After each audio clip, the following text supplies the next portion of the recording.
Today we're talking about how to grow your service business past $1 million in sales. I know that this is a thing that seems so huge to so many and seems so daunting, like it's impossible. This video is really going to tell you how to grow past $1 million and continue on, because there are some limiting factors that just stop business owners in their tracks. And this is the biggest one we're going to go over today. The thought process of it, how to break through it, and how to really get moving in the right direction. So I'm so excited to share this with you, because I happen to stumble upon this in my business as we started to grow. And now seeing what we've done over the years, we could do it even faster with this knowledge I'm about to share with you. And I really just kind of got lucky that we made some good calls. And now looking back, it's so much easier to replicate that now that I have been through it. And so I'm excited to share that with you today.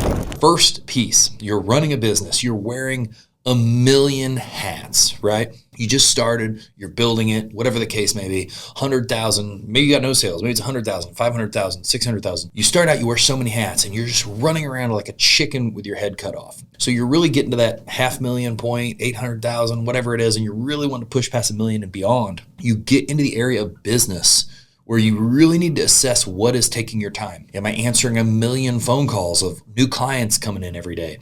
Am I sitting around forever doing paperwork? Am I doing tons and tons of email responses? Am I spending all day looking at my inbox, trying to verify that every client is taken care of, that everyone is answered, that everyone is satisfied? And so first we're going to start with taking a list of what is taking your time, and then really evaluate that list about all the different levels. What is taking your time? And then what is the value of that thing?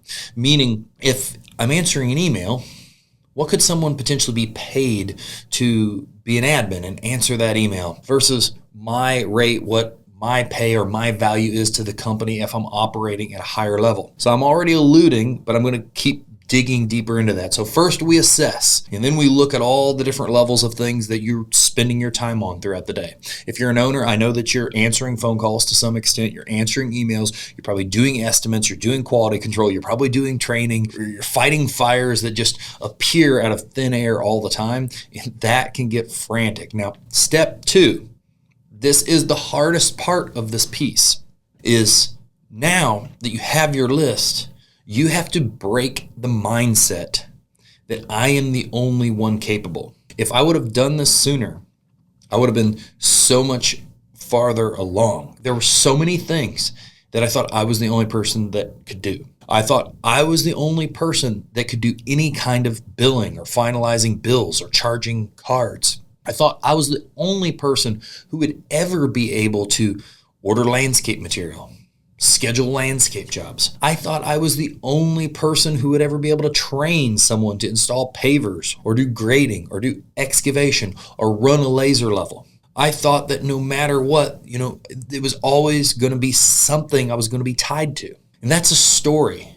Now I know that my story was false before. We've got other people in place that are doing billing, that are doing the sales, that are really managing projects, ordering material, scheduling teams. We have people that are doing all of those pieces. We have people that are hiring. If someone else is doing a job for you, yeah, you are invested. You've got blood, sweat, and tears in having this business. So you're going to care more than anyone. So I wouldn't expect my 100% results out of an employee.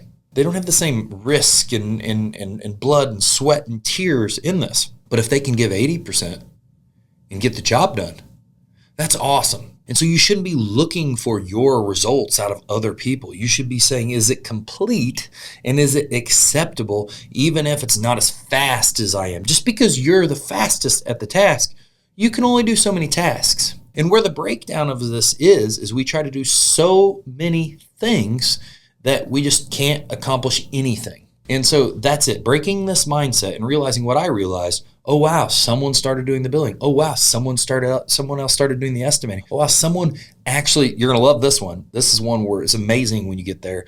Someone else started answering the phone and putting out fire, really mad clients, and someone else could handle that. Right? So we overcame all these barriers. And now I look back and I'm like, wow, anybody, we can get awesome team members to be able to do this. Now that's the final piece, is you want to look at that list, See what's taking your time, and then really evaluate that list of like, hey, where do I create the most value? For a lot of owners, as you're growing your company, it's probably going to be sales, because you're probably really good at talking to the homeowners. You probably know a lot because you started this business yourself, and a lot of you are technicians, so you know how to do all the work. You know how to sell the work. And so spending a lot of time in sales is going to provide the most value for your business. And so find those hubs where you're really, really awesome, your wheel of excellence, your wheelhouse of excellence, I guess I should say. And then all of those other positions, you're going to want to buy back your time, right? So when I say buy back your time, this is that hard part, that 500,000 to $1 million range. You're starting to hire people that don't produce labor, like man hours, right? There's no billable rate.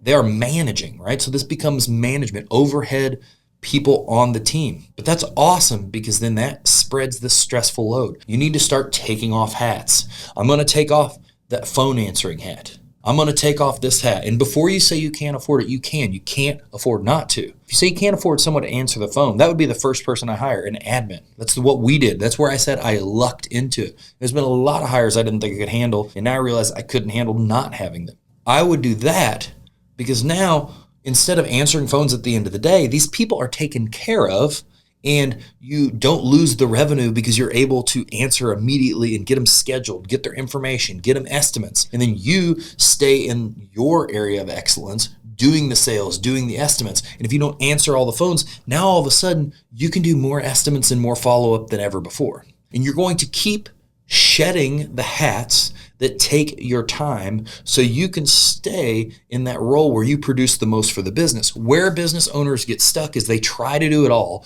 because they think the story that you're telling yourself is, no one else can do this. I'm the only one that can do this. If I don't do it myself, no one else is going to do it right. Then you get maxed out. You're growing the company, and you can only handle so much. And before you know it, you start dropping balls and pissing people off and not scheduling stuff right.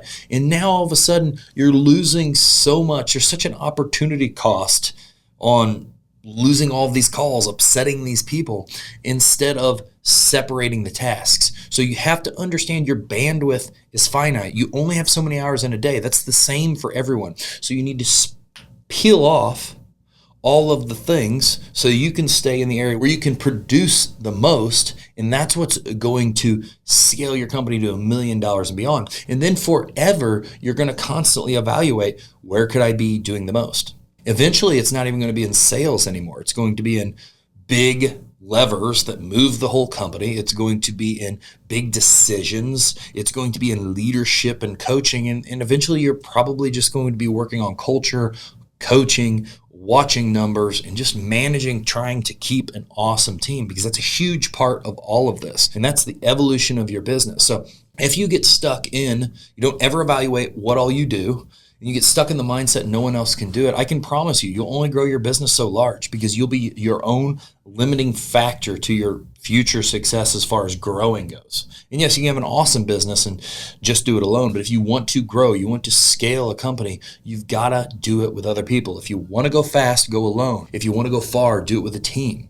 And this is so, so powerful. Break that limiting mindset and then start peeling off the things so you can get to the thing that produces the most. And one more thought before we end this, because this is a gold mine. This video is going to help you explode your company. If you do this and you listen and you just break those fears, you're going to grow faster than you ever expected in your company. But the last thing I want to say is, as your company grows, when it's just you starting, say you start this on your own, you're sick of having a boss, whatever reason you started your business. When it's just you going out and doing work, doing whatever, has 100% effect on revenue, because it's just you. Every person you add to your team, the effect you've got to go out and work or do something lesser than what the big picture thing you could be doing. If I go out and do work on the field, it only affects 1/10. Say I'm 10 members on my team and I go help one team. I'm only affecting 1/10 of the revenue of the company. And that's what we're talking about. We're talking about getting over $1 million in sales and beyond. So as you grow, you need to start thinking about,